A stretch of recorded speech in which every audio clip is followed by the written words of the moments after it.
di remercier Salah bu baax a baax ak suñu sponsor yi ñuy gunge ci matinal bi jàngat bi ak Abdoulaye Cissé Abdoulaye tey daa mel ni forme bi nekkul noonu de. da ngaa ndékkiwul xanaa si forme mbayeen la rek. ñàkk a ndékki man sama ñàkk forme ñàkk ndékki la. yow sa bos ça va ñu ngi ci. va faire bonne figure. d'accord. waajal bés waajal màggal gi yaa ngi waajal màggal gi. mbaa yaa ngi fi rek demoo fenn. dem dëkk bu mag ba. incha allah kon baax na Abdoulaye. alors Abdoulaye Cissé tey jàngat bi nga bëgg a taxaw ci. ma piégé léegi mu ne ma tëjal sa point mort ma koy tëj mu wane ma. mu lay wane Pape Samba tamit affaire yi lay def quoi. déet waay fallait que je balance. baax na Pape Samba c'est pas gentil d'avoir fait ça. Pape Samba daal ba mu nekkee taalibe Chérif Diamane laa ci pare. ba mu ne Chérif Dia mooy sëriñam. vieux moom gën a ci laa ci pare vieux moom déedéet bàyyi jàmbur aay na nag waaye man ni mu nekk taalibe Chérif Dia daal man loolu daal moom moo dalul sama xel man Chérif mi ngi ci congé bi ñu ngi koy nuyu di ko ziar bon repos. alors buur ba dafa nekk congé. buur ba Jolof mi ngi congé waaw daa dem congé. buur ba fi mu jëlee congé baaxul. xanaa bàyyi ko rek. ñu ngi koy dóor a ngi ñëw. ñu taxaw tuuti tey Ablaye ci plan de redressement économique et social bi premier ministre présenté aljuma bi lay weesu nga nar a taxaw ci peut-être mesures yi maanaam dogal yi nga xam ne annoncé nañ ko foofu noonu ngir mën a peut-être financer plan bi ak fan la ñuy jaar et tout waaye laataa ñuy dugg ci mesures yi ñu taxaw peut-être ci forme bi maanaam ni anam yi ñu ko defee et puis après fond bi ñëw maanaam li nekk ci biir plan bi Abdoulaye. waaw je pense que c'est bien quand même. bu ñu doxee ba jamono. nit moom bu waxee yéeneem. ci ne soit damaa bëgg a labbaliwaat. parce que li nga ciy dégg mooy soit dañuy labbaliwaat. wala dañuy joyantiwaat. joyanti sax peut-être moo gën a méngoo ak situation bi nga xam ne ni moom la ñuy jéem a defaraat. wala defaraat toogaay loolu moom nit ku ko wax yéene bu rafet la nangul ko ba xam li nekk ci biir. mais aussi mën nañu jëlee ci kàddu premier ministre parce que mën nañ ko nangul moom li mu justifier plan de redressement économique et social ci historique am mu ne bëggul remonter sax ba ci plan yi nga xam ne jot na fee am bi mu ci tudd mooy PREF bi nga xam ne moom lañ def en 1979 bëggul remonter ba foofu li mu ko mën a méngaleel mu xaw ko niru wala boog mu xaw ko niru ak contexte mooy PRES bi aussi PRES programme de résilience économique et sociale bi nga xam ne moo fi am ci Covid bi en 2020 moom ci historique am programme de redressement bi te ci acronyme yi muy benn PRES boobu lay xaw a méngool contexte mooy contexte bu difficile parce que defe naa ni bu weesoo doxalinu jamonoog situation finance publique yi contexte Covid-19 bokk na ci li gën a yangal sax laay wax économie àdduna bi waxatuma la économie bu Sénégal bokk na ci lu ko gën a secoué donc peut-être contexte yi mën na niroo ci li nga xam ne ni moom la ñu war a jànkonteel te war ci trouver ay solutions parce que Covid dafa mettre par terre toutes nos certitudes par exemple ci wàllu économie dépendance bi nga xam ne amoon nañu ko vis-à-vis de l'extérieur ci production te ñu gis ni ñu ndekete yoo produire ñu woon dara loo xam ne ñoo ko moomal suñu bopp nit ñi buñ téyee seen xaalis ñu rendre compte ni kon ñu ndekete mënuñoo demal suñu bopp bu ñu ni ñeneen ñi joxul mais là où ça devient intéressant mooy premier ministre bi mu présenté programme am point bi gën a important pour moom mooy nu ñuy inverser peut-être mécanisme de financement bi parce que programme de résilience économique et sociale bu 2020 bi ñu def ci Covid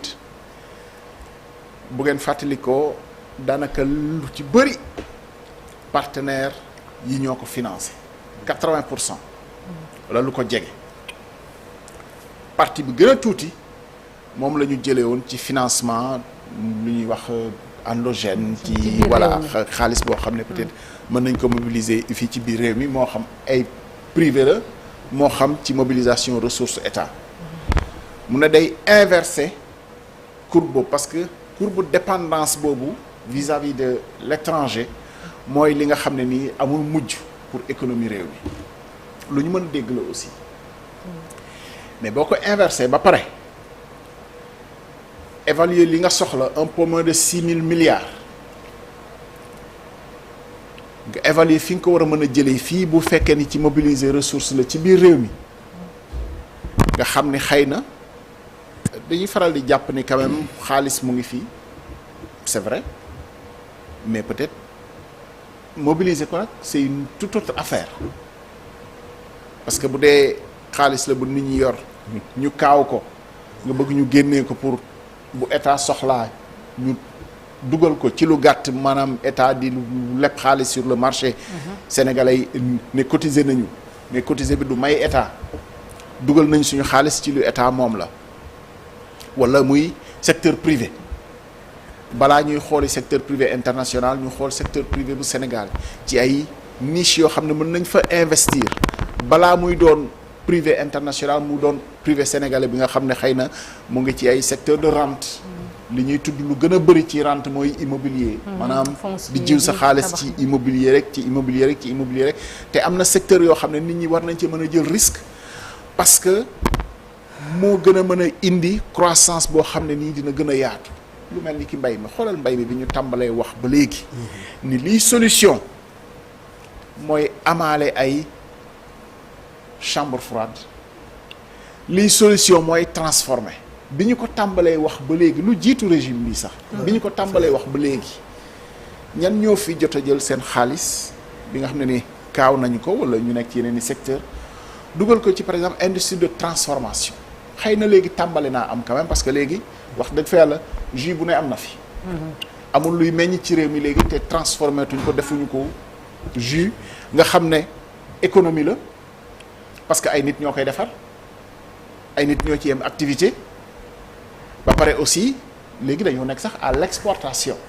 produits yooyu nga xam ne Sénégal lañ koy defaree yu bëri ñu ngi koy exploiter ñu ngi koy exporter loolu rente la mais ba léegi dafa des c'est pas une grande échelle Sénégal moom at du fi jóge te amuñu problème moitié wu li ñuy bay meññeef yi maanaam produits maraîchers yi meew bi lu bëri soit mu yàqu wala ñu tuur ko wala ñu sànni ko te loolu xëy na ay niche la yoo xam ne nit ñi war nañ ci mën a investir souvent nag te loolu moo xew sax actuellement ñi ci gën a dugg mooy privé international bi nga xam ne ñëw na dugg ci filière yooyu ba finalement téyel ko boppam ci loo xam ne xëy na liy njëriñu réew mi mooy su ko état téyewul ay privé national téye ko loolu inversé ko lu mën a jural réew mi njëriñ kese la maintenant soo waxee loolu ba pare évidemment am na problème mu timing parce que programme de redressement plan de redressement bi nit ñu ko xamalee avant ñuy yegsi ci vendredi bi plan bu bees boo xam ne situation finance publique yi bi nga xam ne nii du bi ñu yaakaaran ni moom la ñu fi fekk gannaaw bi ñu defee audit finance publique yi ba wane chiffre yoo xamante ne ni weesu na ci lu yées seen njort moo indi moolaat ko mais ci présentation bi da ngay gis ni en fait du plan bu bees te premier ministre ci boppam li mu njëkk a wax mooy agenda national de transformation bi nga xam ne nii mooy Sénégal 2050 te ñu phasé woon ko ñu ngi ci première phase bi nga xamante ne nii moom moo doon bi ñu njëkk a dugal ci stratégie nationale de développement boobu muy phase de redressement problème bi mu indi ci xel yi mooy mais bu fekkee ni phase de redressement boobu prévoir oon nañu ko depuis bi ñuy définir stratégie nationale de développement fàttali ni présentation stratégie nationale de développement moo jiitu finance moo jiitu auditu finance publique yi mais donc sa xel du mën a jàpp ni lu bees la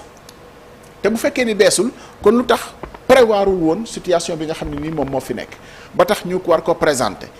mais deuxième chose bi nga xam ne ni moom moo si nekk bi ñu ko phasé ba pare ci bi ñuy présenter plan national de redressement globalement lim ñu war a mën a jural ci njëriñ ci 2 ans yi parce que ci redressement bi 2 ans yi moo ci des mooy app parce que am na yeneen i app phase d'impulsion bi ak phase d'accélération mais gën kaa bari ñaari at a ci des phase de redressement ci ñaari at la ñuy redresser boo ko jàppee mu war a yóbbu déficit bi à 3%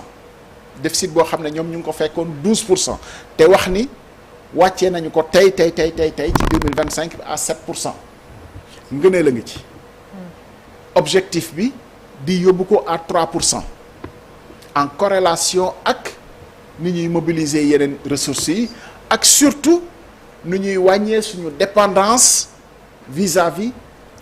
de l'étranger vis-à-vis des financements extérieurs moins de 6 000 milliards yooyu nga xam ne ci la ñu yaakaar a développer ci la ñu yaakaare jànkonteel ak phase de redressement bi moins de 6 000 milliards yooyu ñu mobiliser ko à 90% par des ressources endogènes au-delà de mën na nekk ak mënul nekk ci leen rek nga ko mën a jaare au-delà de plan de redressement un pacte national boo xam ne ni yow ak sa secteur privé ala kulli xaalin xëy na c'est le moment ou jamais état li mu yàggaat bakk digganteem ak secteur privé te mu mel ni très souvent slogan la parce que dafay am ñaari séquence souvent fu kilifa yi di bàkkee secteur privé ak beneen séquence bu ñuy xarabee secteur privé beneen bi ñuy xarabee secteur privé peut-être ça va arriver parce que c'est déjà arrivé de par le passé taxaw wax ni non man secteur privé bëgguma secteur privé de rente boo xam ne nii ci marché état rek ngay yaakaar c'est très important secteur privé di yaakaar ci marché état évidemment du loolu rek mooy def secteur privé mais secteur privé bi ñuy jàppale aussi mooy secteur privé bu innovant te loolu mais am na fi mais parfois doo comprendre lu tax mu yéex ci côté état pour jàppale ay champion am na ci loolu maanaam état appuyé wu ci secteur privé loolu ñëpp rafetlu nañ ko lu mën na nekk la mais li ñu gis mooy li ngay wax noonu mooy secteur privé ak état des fois mu neex des fois mu naqari je t'aime moi non plus alors que war nañu dépasser loolu pour que tey état bi mën a appuyer sur un secteur privé fort pour doxal li nga xam ni moom. waaw xam nga idéologie bi moom. bu ñu ko nangoo. yaakaar ni lii ñuy développer nii ci ressources endogènes lañ ko war a jëlee. ci wéeru ci suñu bopp lañ ko war a jëlee. léegi idéologie boobu nañ ko jëfee en fait nañu ko jëfee mu bañ a yem ci slogan rek c'est-à-dire secteur privé bi. vraiment yàgg na wax. ni mu ngi étouffé waxuma ay problème mu taxe ak impôt yooyu waxuñu ko parce que loolu du loolu enjeu bi nekkul sax foofu. secteur privé lii enjeu mooy mu am éclosion peut-être mu am ay marché pas genre ñu jox ko marché wala opportunité c'est le bon terme. opportunité ubbeeku tegu ñu mun cee dem jëli ko xool ñu ciy àndal ak naka la leen état di gungewee mais boo li tax ma ne idéologie. soo ko defee jëfee ko mënuloo comprendre nii ba tey ci secteur yoo xamante ne xëy na mën nañoo laam-laame lépp ba mu des suñu secteur privé mënu ko ba léegi ñu nekk di wuti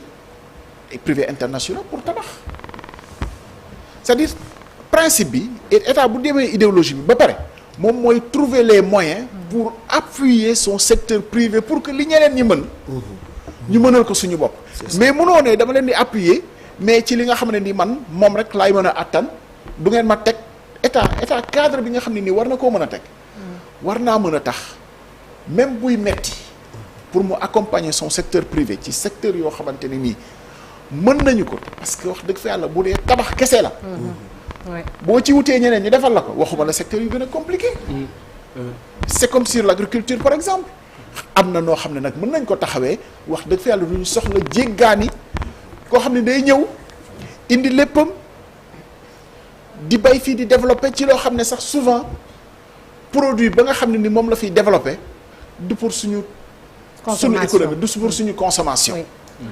parce que leneen moo koy indi lu ñu soxla sur le marché international ñu xam ni rente la léegi idéologie boobu nga xam ne comme dañ koy bàkkee dañu ko boo ko jëfee loolu mooy permettre secteur privé bi mën a gis boppam mën laa gunge parce que attention état mooy yaakaar ni mooy gunge secteur mais secteur privé mooy gunge état réellement bu fekkee ni dox na ni mu war a doxee état ci boppam mooy war a topp ci ginnaaw secteur privé di daw mais fii nag état moo yaakaar ni moom moo am la toute puissance moom moo war a def mais il est temps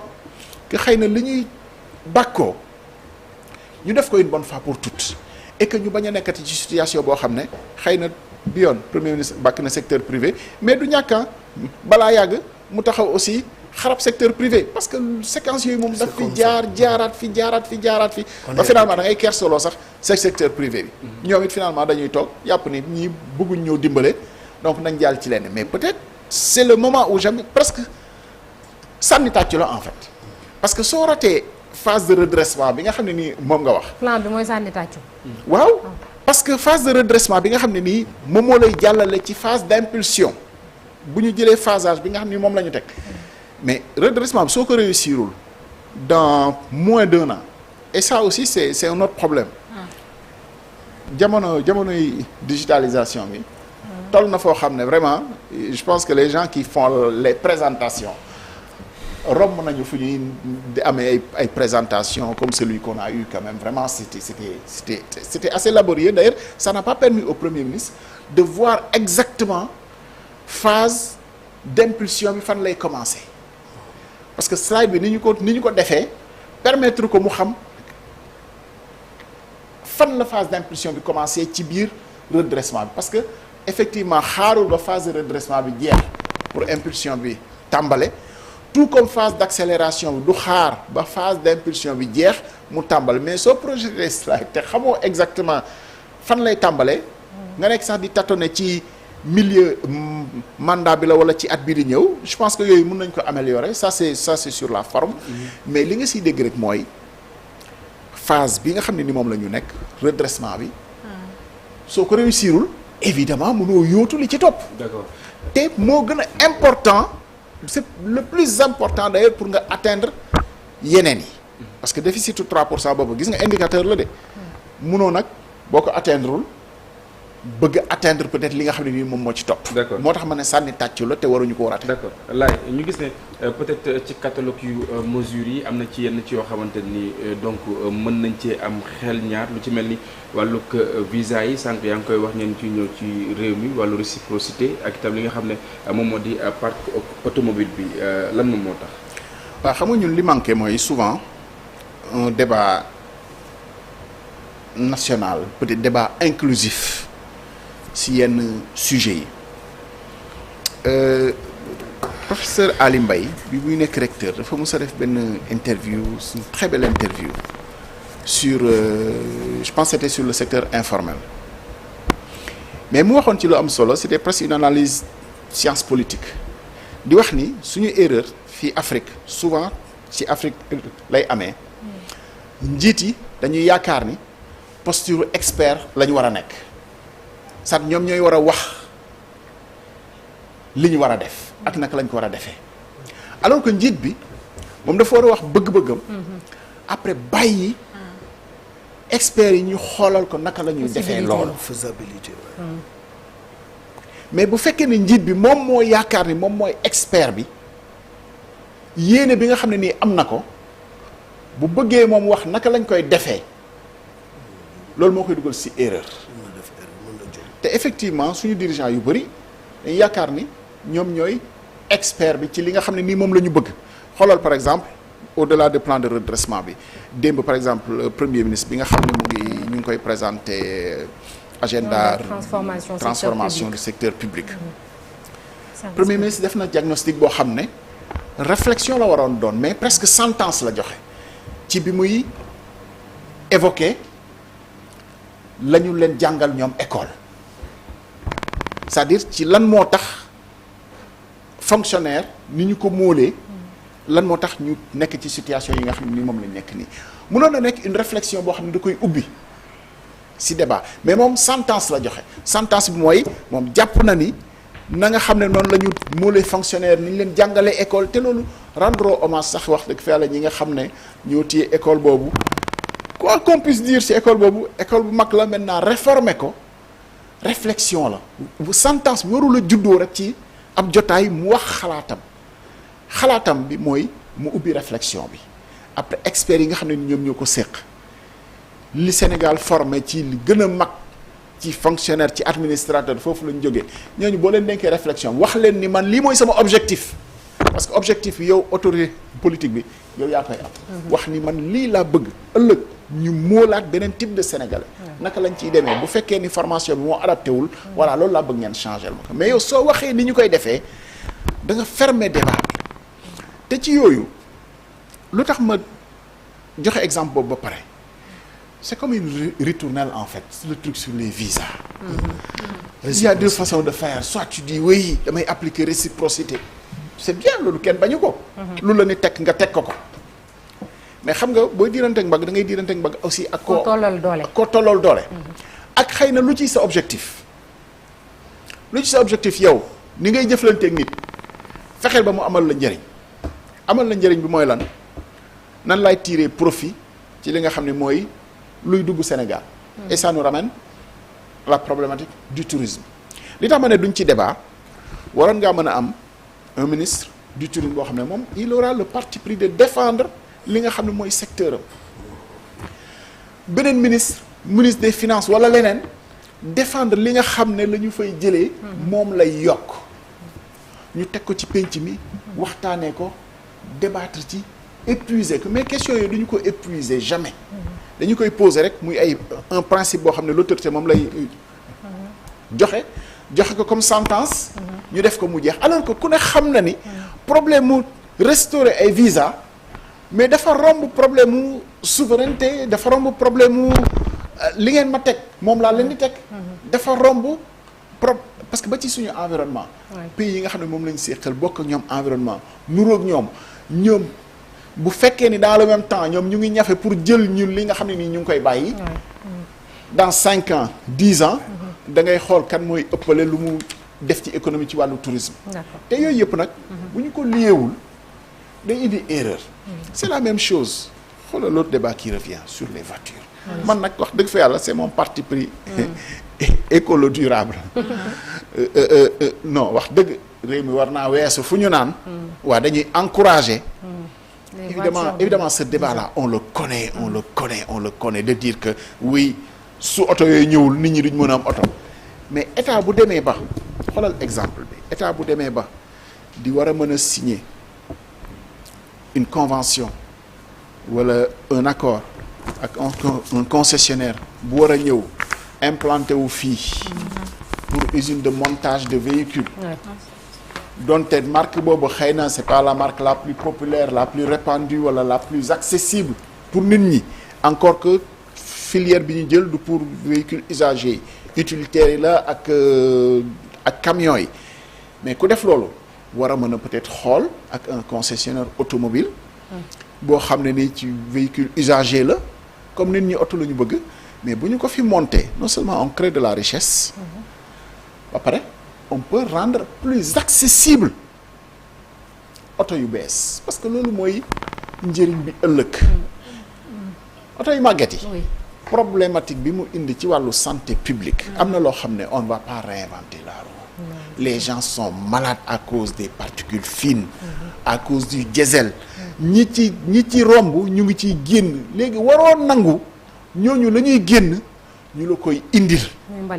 loolu wax dëgg fa yàlla bañ a c'est-à-dire am oto wu tey jarul li ñuy détruire yëpp ci li nga xam ne ñeneen ñi soxlawuñu ko ñun ñu nekk nag di ci rey suñu bopp pour jël ko deuxièmement mais xoolal situation dëkk bi ci encombrement bi aussi infrastructure yi mais bu ñu defuloon inventaire ba gis ni on perdait 100 milliards par an ci embouteillage war a tax ñu def ay infrastructures transport de masse que ce soit le TER que ce soit le BRT il y a pas de regret à avoir fait ça aujourd'hui parce que xawma tey ñaata lañu évaluer encore parce que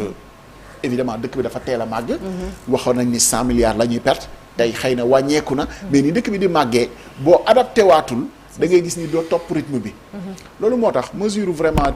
oto yi moom loolu moom erreur bu rëy a rëy la te sénégalais yi nekkuñu ay sénégalais yu nekk fii. ak sénégalais la diaspora ñu war leen opposé bu fekkee ni da nga wàññi njëgu oto yi da nga yéegal âge oto yi yaa ngi defal waa diaspora ça c'est pas vrai ça c'est vraiment les fausses bonnes solutions yi nga xam ne nii dañ koy jéem a adapté. Autre chose termine par là boo xam ne. tu as un conseil national du numérique.